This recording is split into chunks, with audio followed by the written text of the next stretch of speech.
How to add send message button to Facebook post. Hi everyone, welcome back to our channel. In this video, I'll show you how to add a send message button to your Facebook post.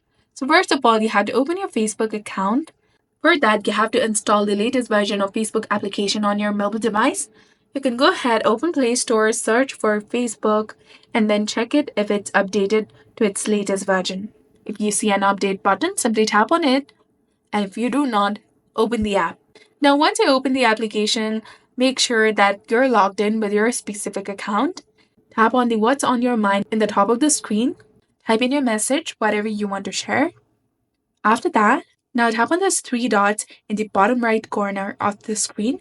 Once you do that, you will see different options such as photo, video, tag people, live video, check-in, and a lot more options. Scroll down and there you will see the option of get messages, that is between the GIF and music option.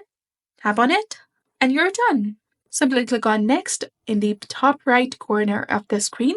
Click on post and your post will be published and you will see a send message button on it. But to enable this feature, make sure that your account is public or it's professional or you're using your page. So that's it. If you found this guide helpful, please consider leaving a like and subscribing to our channel. Thanks for watching. See you in the next one.